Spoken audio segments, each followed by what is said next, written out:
What's a local rumor you heard as a kid that turned out to be true years later? US Midwest. Rumor has it that way up the old road out of town, somewhere in the woods, was a satanic cult that held seances and other mystical rituals by firelight. Scared the willies out of us kids. And our parents wouldn't let us ride our bikes anywhere on that road. Decades later, I was working on a commissioned history project for the town, and talked to the old man who owned the oldest homestead in the county, way back in the woods along that road. While photographing the creek that ran through the stone foundation basement of the home, which the settlers used for water generations ago, I noted the burned out tea candles everywhere. Guy lit up and said, "Yeah, back in my younger days, me and my wife used to host elaborate costume parties at the property, often by candlelight for the fun of it." He'd heard the rumors of the satanic cult and thought it was hilarious, so he and his friends ran with it and held parties in monks' robes and had bonfires and lived it up. He still laughs about it, and now, so can I. I do love when people just lean into stuff like this. It makes it way funnier way funnier for them, way more interesting for the other people too. I think it's an all-around win. Also, I do recognize that was not a Midwestern voice. Look, I'm doing my best. Story 2. The most popular boy in middle school disappeared after 7th grade. Literally, his parents sold their house and moved to a new house nearby but pretty secluded. He enrolled in a really expensive private school and cut off all ties with his friends. At the same time, a really popular male social studies teacher went on leave. Rumors circulated that the boy was touched by the teacher and that's why they were both gone. The other popular kids got really upset when people said that because they really liked the teacher and the kid. Eventually, people just stopped talking about it. Fast forward to senior year in high school. He shows up at our prom as the date of his 5th grade girlfriend, first time anyone had seen him in years. Apparently, he reached out to the girl to ask if she had a date because he wanted to see all of his old friends one last time. Apparently, he was touched by the teacher during tutoring sessions at the teacher's home. The school district and his parents agreed to bury it in exchange for tuition to the private school. He never wanted to leave and really resented his parents for it. By the time prom rolled around, he was 18 and they couldn't stop him. He wanted to set the story straight and let everyone know he was sorry for just disappearing. Story 3. This is a little more lighthearted, but when I was in elementary school, probably like 3rd grade, all the kids in my class would joke about how our primary teacher and our Spanish teacher liked each other. We were all little kids, so of course it was just dumb little kids joking around. That is, until a few years later when I was in middle school and found out my old teacher and Spanish teacher recently got married. I'm going to assume by OP saying it was more lighthearted that this wasn't any sort of cheating deal like often happens in schools, and that's really cute. Story 4. One of my 4th grade teachers seemed a bit creepy and loved taking pictures of his class. A few years later, he got busted with a few gigabytes of content of children on his computer. This was in the 90s. Much later, like after I finished high school and college, I decided to Google his name again. He got out of prison after 8 or 9 years and within a year got busted again and immediately went back. A few gigabytes? In the 90s? This is a sick piece of garbage. I'm surprised he even made it out of jail. Story 5. The park we used to play football at used to be a cemetery. They exhumed all the coffins and moved them years before I was born. We'd freak each other out, especially at night, saying there were still bodies buried there. One day we were playing and they were doing some groundskeeping work and they found a coffin. The state came out and found 30 more. We were actually playing on top of hallowed ground. Story 6. When I was in high school, there were rumors about a kid in my class assaulting a bunch of kids. He was a very weird kid. Everyone assumed it wasn't true though and just a mean rumor. During a class, another kid said something to him about it, and he angrily shouted back about how nothing has been proven yet. The entire class just stopped and awkwardly stared at him. That was 30-some years ago. He is still in prison for intimately assaulting dozens of kids while working in his church's nursery. Story 7. There was a rumor at my high school that the building down the way was a cult. It wasn't unheard of to dare people to go over there, and then you'd end up being followed or sometimes invited to dinner. Turns out it was the HQ of the cult the Duggars were in, IBLP. I was watching that documentary and my mind was blown because all the high school rumors had been true all along. Story 8. There was this jerk in my junior high gym class, real bully type, and when he would act out, everyone would ridicule him for his mother being a druggie. We would laugh and laugh and laugh and laugh and laugh. Well, it turned out to be true. There was a public confirmation in the paper, and his bullying made a lot more sense because it turned out his home life was what you'd expect from someone having a full-on druggie as a mother. No one talked about it anymore, and we didn't laugh so much anymore either. Ironically, I think he felt so ashamed when everyone found out that he actually stopped being such a jerk. Can I say it's at least a little bit uplifting, although kind of sad that it has to be uplifting, but it is kind of uplifting that the kids didn't double down after finding out. I feel like there are definitely some groups of children out there who would absolutely just run with that information. Basically just torture the kid, and I'm glad that doesn't seem to be the case here. He really didn't need the extra hardships. Story 9. There was a kid in my middle school class who was a real jerk to everyone, struggled with even simple classwork and was good at sports, but fought so much they wouldn't hardly ever let him play. One day he pushed too far, and the whole class decided to mock him for the jersey he wore to school every day, and how he only wore undershirts and the same 2 pairs of pants. No gym clothes either, and a ratty pair of shoes. Turns out his parents were alcoholic crap piles, and he lived with his very old grandmother and basically raised himself. Couldn't afford clothes and barely got enough from her social security to feed the both of them. Found out when me and a couple of friends found him sobbing in the bushes after school because he didn't want to go home and worry his granny. Some guys ended up buying him clothes and helped him get some cleats to play soccer. My mom let me buy him lunches on my account too, since the free school lunch was basically a piece of bread with half a slice of cheese and a wilted apple. Dude is now a financial manager and doing well. This is another amazingly uplifting one. I feel like reading these stories, I've heard so many about kids being absolutely awful that these are just, they touch my heart. It's so nice. Story 10. There was a rumor in our high school that a teacher was into children. We didn't know who exactly, but we had some guesses. We found out a long time after that the supposed teacher had assaulted, tortured, and murdered a few kids over the years, and he got caught after the cops started investigating. I think he slipped up somewhere, but I'm not sure how they found him. Turns out he was a predator assaulter the entire time during school, and we weren't aware since he would prey on children and not teenagers. Hope you rot in jail, Mr. Sanders. Story 11. When I was in junior high in the early 2000s, there was a rumor about one of my female classmates and the male gym teacher. Of course, we all thought it was a rumor, but a few years later it came out that he was sleeping with multiple students. Watching everyone's faces as they realized the rumors we heard were true was pretty wild. That girl also ended up just disappearing after it all came out. Probably dropped out or moved schools. I feel bad for her. She was a victim, but no one talked about her like she was. Story 12. There was a rumor that a couple of guys after a party took a drunk girl and assaulted her in the car on the way to a field. She died by suffocation, and to hide the evidence, the boys put firecrackers in her mouth to destroy the dental evidence. Then they buried her and came to school the next day like nothing happened. Well, it was true, as my film teacher told us the story in detail and showed us mugshots. Story 13. I have 2, both about elderly men. First, there was an elderly man that could be seen walking all over town. Long gray beard, usually seen in tattered clothes. Walking Man or the Silver Bullet were nicknames for him. The rumor was he was actually really wealthy, but lots of people just assumed he was homeless because he was always walking, carrying groceries or whatever. Well, about a year before he passed, it came out that he actually was one of the wealthiest residents in our town.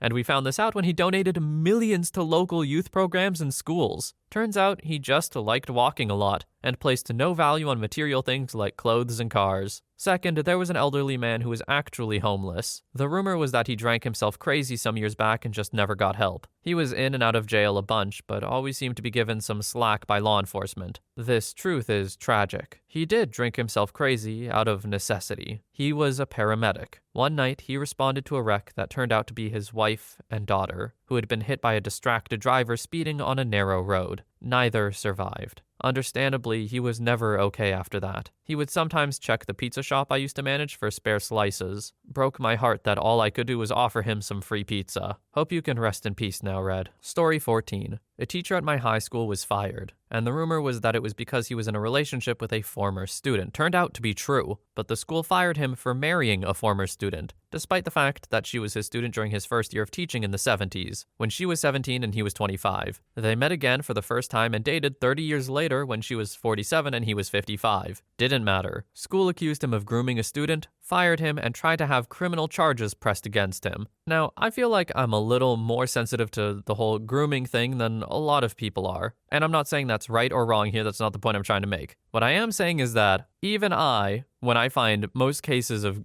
any kind of stuff like this disgusting, realize there's no problem with this. Like, what problem did they think they were solving by firing him? They met again 30 years later. Like, this isn't even close to grooming. Admittedly, it must have been kind of weird to be like, I taught you 30 years ago, but like, what, 55, 47? A completely normal age gap for people dating that old. Basically, this is a long-winded way of saying school stupid. Story 15. There was a summer camp in East Tennessee my scout troop used to go that was out of council, so we had to be invited. And there was this hike that was the part of the first year's class. Class was pretty much how not to die at summer camp. and it took you to this beautiful overlook that gave gorgeous views of the valley and the part of the Appalachians we were in. Thing is, this overlook was outside of camp property, or so we were told, so they had to get permission every time they took the kids out there, and the area was strictly off limits to everyone. Of course, rumors and legends were everywhere in this camp, and being the mid-2000s, one of them was that if you went to the overlook at night, the lights in the valley below spelled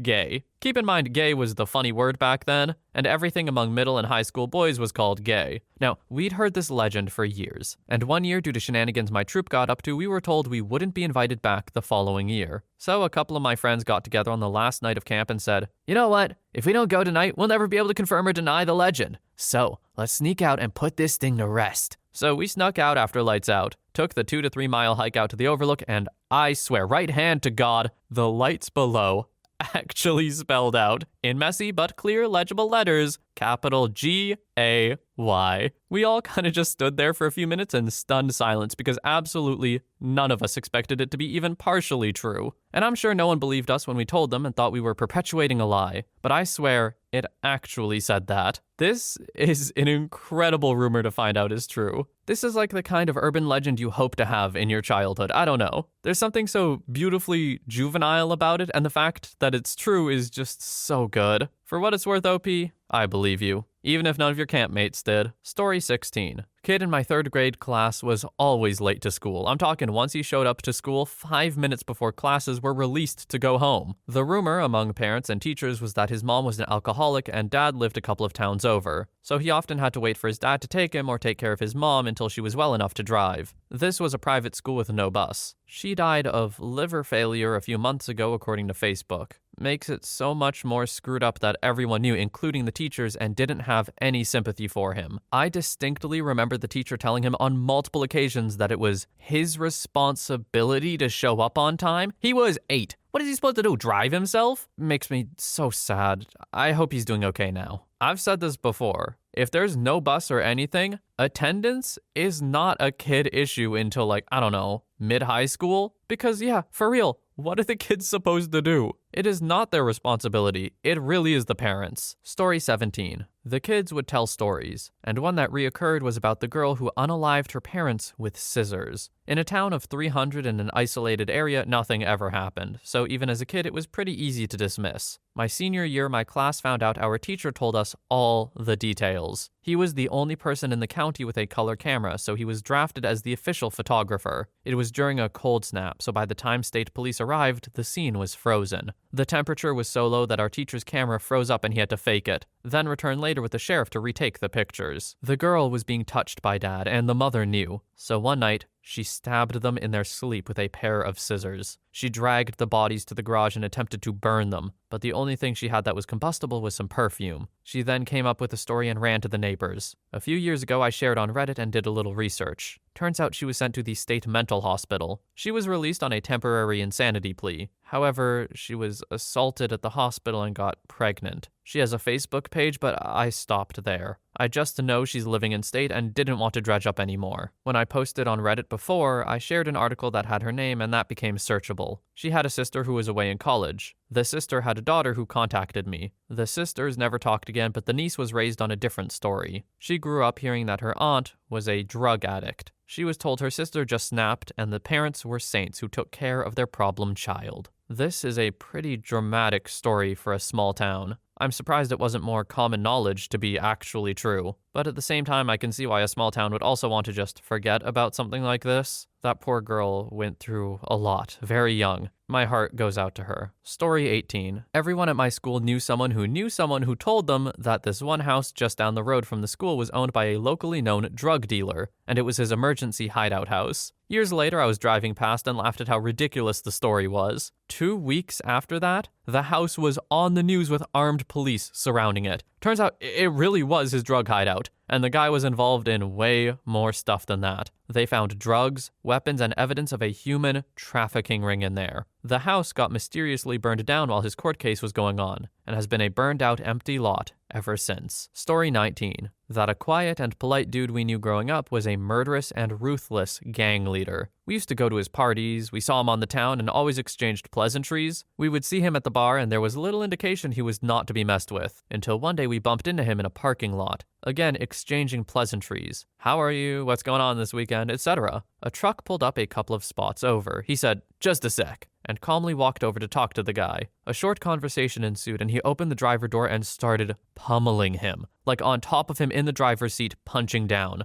We were stunned. After a short while, he got out of the truck and walked back to calmly finish his conversation with us like nothing happened. We saw the truck pull away, so we think the guy lived. A few years afterwards, more rumors surfaced about him, and it made sense that they were true, until one day his arrest made international headline news. He received a heavy sentence for a ton of different crimes. He likely won't ever be free, and his affiliates are still doing business. Story 20. It was a local urban legend that this huge, old, and abandoned house was haunted, because like a century ago there was a murder there. Kids would freak each other out over it, tell ghost stories, sneak onto the property, whatever. I thought it was just that, an urban legend about an abandoned house. Nope. In the early 1900s, the husband and wife were found dead in the house, and it was never solved. The son was suspected because he was missing and never found. No one moved into it after that, and it sat empty ever since. I only found out because they planned to tear it down to build apartments on the property 2 years ago, but the local community rallied to preserve it. Story 21. In middle school, our janitor was this kinda mean, gross dude who kids were really mean to, making fun of him and giving him crap nicknames like Dirty Dan. But he also happened to be one of my best friends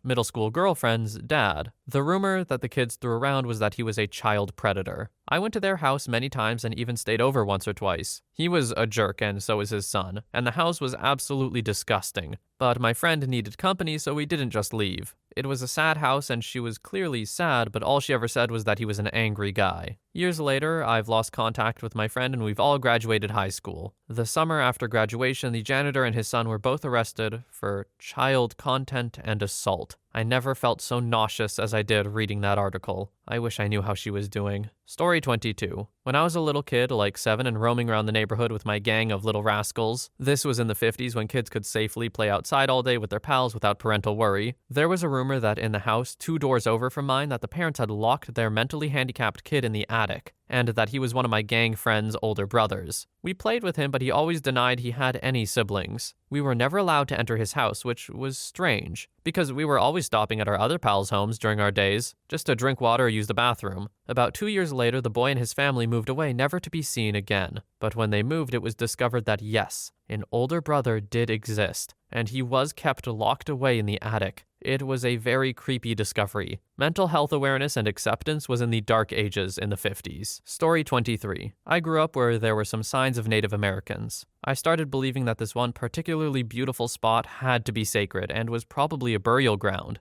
I'd convince my friends to hold hands in a circle and try to commune with the dead. After I got a bit older, I was super embarrassed that I had ever done such things. A few years later, a Native American came by and told us how sacred the land was that we owned, and asked for permission to hold peyote rituals with his tribe and others on our land. To this day, they still come out and set up a teepee and drum all night, absolutely flying on hallucinogenics. Turns out, I was right. OP must have some kind of spiritual connection. That's kind of cool that OP was able to know it was a sacred land and probably a burial ground and be right about it. Just to have that vibe in the air and know. I wonder if there's any actual, chemical, scientific, whatever reason for that. Like you can feel the decomposing stuff in the air subconsciously. Okay, the more I talk about it, the more it sounds like garbage. So I'm gonna stop. That being said, I have one last thing to say, and that's that I think it's really cool that OP and OP's family, more likely, allowed the Native Americans to practice whatever they were doing on the land. That's really respectful. Anyway, that's all the time we have for today, and I'm glad we ended it on something like that instead of something depressing, because there were some really depressing ones in here, some uplifting ones, just a good mix. A good, assorted nuts version of emotions. Anyway, I hope you enjoyed, and I also hope you have a wonderful day or night wherever you are. I will see you in the next one.